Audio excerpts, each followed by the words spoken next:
அகிலமெங்கும் உள்ள தமிழ் நேயர்கள் அனைவருக்கும் பரம்பரை ஜோதிடர் உங்கள் மனோ பாலாஜியின் அன்பான வணக்கம். மீனராசி நேயர்களுக்கு ஜூன் மாத ராசி பலன். இந்த ஜூன் மாதத்தில் இந்த கிரக பெயர்ச்சிகளால் உங்களுடைய ராசிக்கு எந்த மாதிரியான ஒரு பலன்கள் நமக்கு நடக்கப் போகுது அப்படிங்கிறத பற்றி தாங்க இந்த பதிவில் இப்போ நம்ம பார்க்க போகிறோம். ஃபஸ்ட் டைம் பார்க்குறவங்களா இருந்தீங்கன்னா சப்ஸ்கிரைப் பண்ணி பெல் பட்டன் அழுத்தி ஆல் ஆப்ஷன் கொடுத்து ஆதரவு கொடுங்க. மீனராசி நேயர்கள் அப்படின்னா மீனத்துக்கு குரு பகவானுடைய ஆதிக்கத்தில் பிறந்தவங்க. கௌரவம், தன்னம்பிக்கை, விடாமுயற்சி மட்டும் இல்லாமல் எதிலையும் வெற்றி அப்படிங்கிற ஒரு நிலையை நம்ம அடையணுங்கிறதுக்காக எவ்வளோ கஷ்டப்பட்டாலும் பரவாயில்லன்ட்டு போராடுவீங்க. போராடி ஒரு கட்டத்தில் பார்த்தீங்கன்னா கண்டிப்பாக ஜெயிச்சுருவீங்க. ஏன்னா அந்த திறமை உங்கள்கிட்ட இருக்குது. ஆனால் இன்றைக்கி வரைக்குமே நீங்கள் 30 வயசாக இருந்தாலும் சரி, 60 வயசாக இருந்தாலும் சரி, ஆனால் போராடாமல் எந்த ஒரு பலனை நீங்கள் அனுபவிச்சிருக்க மாட்டீங்க. மற்றவங்களுக்கு ஈஸியாக ஒரு வாய்ப்புகள் அமையும். ஆனால் உங்களுக்கு பொறுத்த வரைக்கும் ரொம்ப கஷ்டப்பட்டு தான் சில காரியங்களை நீங்கள் செய்வீங்க. சில காரியங்கள் இல்லை, எல்லா விஷயங்களும் அந்த மாதிரி தான். நீங்கள் கஷ்டப்பட்டு ரொம்ப கஷ்டப்பட்டு தான் ஒவ்வொன்றும் நீங்கள் ஜெயிப்பீங்க. அந்த மாதிரி ஒரு நிலையில் தான் நீங்கள் வாழ்க்கை இப்போ நடந்துகிட்ருக்கிறீங்க. அது சமீப காலமாக பார்த்தோம்னா 7.5 சனி. ஏன்னா இப்போ உங்கள் ஜென்மத்தில் சனி, இந்த ஜூன் மாதத்தில் சனி ஜென்மத்தில் தான் இருக்கிறாருங்க. 12ஆம் இடத்துல ராகு, 2ஆம் இடத்துல சுக்கிரன் இருக்கிறார். சரிங்களா? அப்போது இந்த காலகட்டம் உங்களுக்கு சில குழப்பங்கள் அதிகமாக தான் இருக்கும். ஒரு வேலைக்கு போயிட்டுருக்கிறீங்கன்னா அந்த வேலையில் உங்களுக்கு ஒரு நல்ல ஒரு மதிப்பு, மரியாதை, ஒரு அங்கீகாரங்கிறது கிடைக்காத ஒரு சூழ்நிலையாக தான் போயிட்டுருக்கும். ஆச்சுங்களா? நீங்கள் ஒரு 10 வருஷமாக ஒரு கம்பெனியில் வேலை செஞ்சிட்ருக்கிறீங்க. ஆனால் நேற்று வந்தவங்களுக்கு கிடைக்கிற மதிப்பு, மரியாதை உங்களுக்கு இப்போ இல்லை. இதனாலேயே இந்த வேலை இருக்கலாமா இல்லை போயிடலாமா? ஏன்னா டார்ச்சராக இருக்கும். சரிங்களா? கரெக்டாக பண்ணுவீங்க, ஆனால் குற்றங்கள் கண்டுபிடிப்பாங்க. இன்னும் சிலருக்கு பார்த்தோம்னா வேலையை இழந்துட்டேன், எங்கே போனாலும் 6 மாதம் 3 மாதம் பார்த்தோம்னா மீறி போனால் சில இடத்துல 1 வருஷத்துக்கு மேலே ஒரு இடத்துல வேலை செய்ய முடிய மாட்டேங்குது. இன்றைக்கி நான் வீட்டில் இருக்கிறேன், என்னுடைய எண்ணம், லட்சியம், குறிக்கோள் ஒரு நிரந்தரமான வேலை, ஒரு நல்ல வேலை. ஏன்னா எங்கிட்ட திறமை இருக்குது, நல்ல ஒரு அனுபவம் இருக்குது, எந்த வேலையும் பொறுப்பாக செஞ்சு முடிக்கக்கூடியவங்க தான் மீனராசிக்காரர். ஆனால் எல்லாம் இருந்து ஆனால் நமக்கு சிறப்பாக எதுவும் அமைய மாட்டேங்குது. அப்படிங்கிறவங்களுக்கு இந்த ஜூன் மாதத்தை பொறுத்த வரைக்கும் வேலையில் இருக்கக்கூடிய சில குழப்பங்கள் கண்டிப்பாக தீரும். ஆனாலும் உங்களுக்கு 12ஆம் இடத்துல ராகு இருக்கிறதுனால உங்களுக்கு பெயர்ச்சிகள் பண்ணால் இன்னும் நல்லா இருக்கும். சிலர் இப்போ அப்படின்னா நல்லா இருக்கிற வேலையை மாற்ற வேண்டிய அவசியம் கிடையாது, மாற்றவும் கூடாது. ஆனால் சிலர் பார்த்தோம்னா இந்த வேலை விட இதை விட நல்ல வேலை கிடைக்குமா அப்படின்னு எதிர்பார்க்குறவங்களுக்கு இந்த நேரத்தில் அப்ளிகேஷன் போடுறது, ஒரு வேலையை தேடுறது, இதெல்லாம் பண்ணுங்க. ஏன்னா 12ஆம் இடத்துல ராகு இருக்குது இல்லைங்களா? 4ஆம் இடத்துல இருக்கிற குரு 12ஆம் இடத்தை பார்க்குது. அப்போது அந்நிய தேச பிரயாணம் அப்படின்னா வெளிநாடு போகிறது, இல்லையா ஒரு ஸ்டேட் விட்டு ஒரு ஸ்டேட் போகிறது, இல்லையா ஒரு ஊர் விட்டு பக்கத்துலேயே ஒரு வேலைக்கு போகிறது, இல்லை நம்ம இந்த மாதிரி பண்ணுறவங்க பண்ணினீங்கன்னா அது நல்ல சிறப்பாக இருக்கும். சரிங்களா? வெளிநாடு யோகம் சக்ஸஸ் ஆகும். ஃபாரின்லேருந்து இன்னொரு கண்ட்ரிக்கு போகிற மாதிரி வாய்ப்புகள் கிடைக்கும்.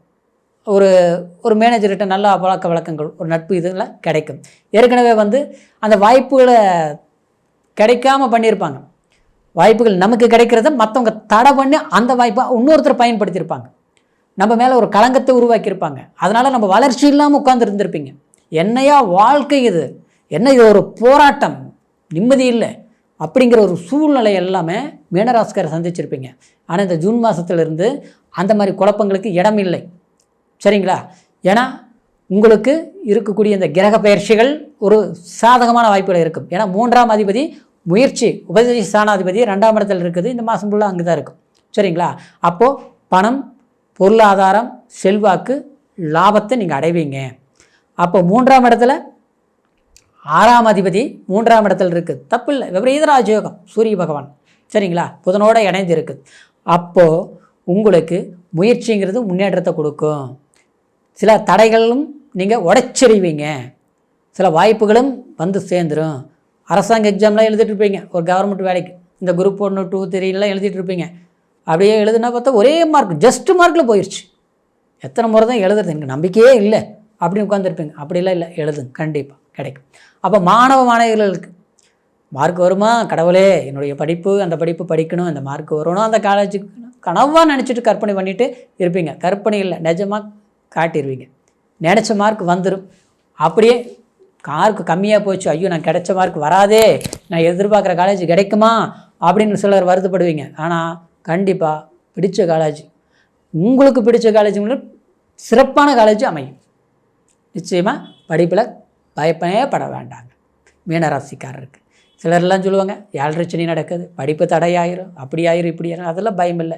சில கிரகங்கள் மற்ற கிரகங்கள் சாதகமாக இருக்கிற போது ஒன்றும் தப்பு வராது. சரிங்களா?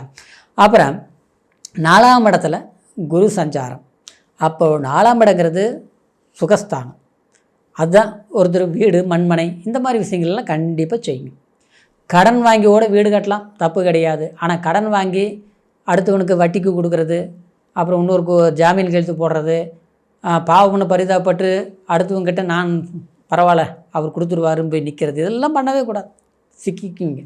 அதனால் அப்படி சிக்கின இடத்துல இந்த மாதத்தில் அந்த இடஞ்சிலேருந்து தப்பிச்சிருவீங்க. சரிங்களா? நெருக்கடியாக இருக்குது, என்ன சொல்கிறதுன்னு தெரியல, பிரச்சனையாக போயிட்டுருக்குது, இந்த பிரச்சனை தப்பிச்சிருவோனா அதெல்லாம் சரியாயிடும். 4ஆம் இடங்கிறது குடும்பஸ்தானம்னு கூட சொல்லலாம். 2ஆம் இடம் மட்டும் இல்லை, 4ஆம் இடம் கூட வீடுங்க வாசல் எல்லாமே நிம்மதி ஸ்தானம்.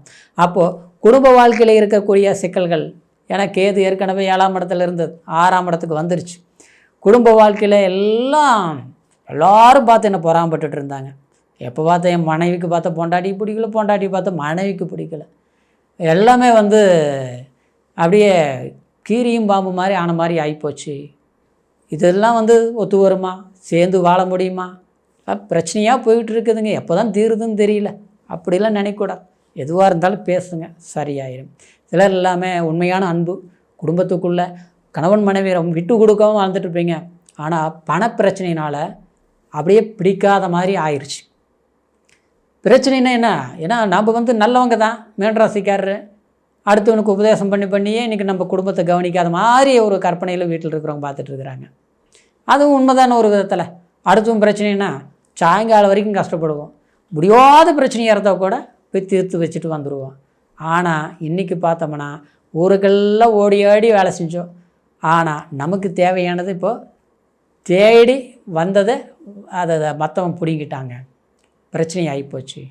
பணம் இருந்த பணம் அடுத்தவங்கிட்ட கொடுத்து கைவராமல் போச்சு. ஒரு இடம் இருக்குது, விற்க முடியல, சொந்த பந்தமே நமக்கு விரோதியாக ஆகிட்டாங்க, நம்மளை அப்படியே எதிரியாக பார்த்துட்ருக்குறாங்க. எல்லாம் ஏமாளி பொழப்பு பொழைச்சிட்டேன்ட்டு நம்ம வீட்டில் இருக்கிறவங்கள நம்மளை பார்த்து முறைக்கிறாங்க.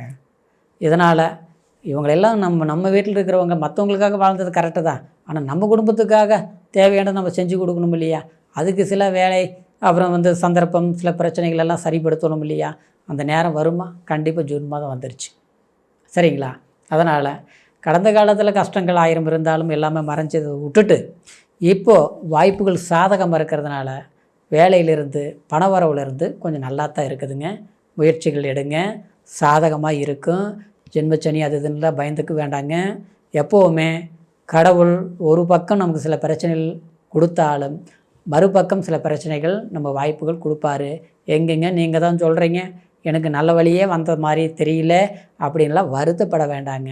நம்மளுடைய கோட்சாரம் நல்லா இருக்குதுங்கிறதுனால நம்மளுடைய பிறப்பு ஜனன ஜாதகமும் தசாபுத்தியும் சாதகமாக இருந்ததுன்னு வச்சுங்களேன், 100% நடந்தே தீரும். வெற்றி கண்டிப்பாக நடந்தே தீரும், கவலைகள் வேண்டாம். அதே மாதிரி வயதானவர்களுக்கு மருந்து மாத்திரை சாப்பிட்டுட்ருக்குறோம், இது இன்னும் அதிகமாகிருமா, கடவுளே குறைஞ்சிருமா, கொஞ்சம் தெம்பு வந்துருமா அப்படின்லாம் வருத்தப்பட்டு சிலர்லாம் ஆப்ரேஷன் பண்ணணும், ஒரு ஹாஸ்பிட்டல் போன சின்ன பிரச்சனை தான் பெருசாகி போச்சு, இது மருந்து மாத்திரையில் சரியாயிருமா, எப்படிங்க இல்லை ஆப்ரேஷன் பண்ணி ஆகணுமா அப்படிங்கிறதெல்லாம் கண்டிப்பாக மருந்து மாத்திரையிலேயே சரியாகிறதுக்கு உண்டான வாய்ப்புகள் இந்த மாதம் இருக்கிறதுனால அந்த மாதிரி மருத்துவரை பாருங்கள், அதுக்கு உண்டான வைத்தியங்களை செய்யுங்க. பெரிய தொந்தரவுகள் இருக்கிறது கூட சிறுசாக மாறிடும். சரிங்களா? அதே மாதிரி குடும்ப ஒற்றுமைகள் அதாவது இல்லாமல் கொஞ்சம் மன வருத்தங்கள் பட்டுட்டு இருக்கக்கூடியவங்களெல்லாம் இந்த நேரத்தில் இந்த ஜூன் மாதத்தில் ஒரு இடத்துல உட்காந்து கலந்து பேசி பிரச்சனைகளை தீர்க்கக்கூடிய மாதமாக அமையும். வருத்தங்களை தீரக்கூடிய மாதங்களாக அமையும். கடன் பிரச்சனைகளுக்கு ஒரு முடிவுகள் தேடக்கூடிய ஒரு மாதங்களாக அமையும். ஆக மொத்தத்தில் இந்த மாதத்தை பொறுத்த வரைக்கும் மீனராசிக்காரருக்கு கண்டிப்பாக பரவாயில்லைங்கிற ஒரு நிலைப்பாட்டில் இருக்கிறதுனால புதிய முயற்சி முழுமையான வெற்றி. சரிங்களா? இப்போது இந்த கோச்சார பலன் தான் நம்ம சொல்லியிருக்கிறோம். பிறப்பு ஜனன ஜாதகத்தையும் ஒரு முறை பார்த்துக்குங்க.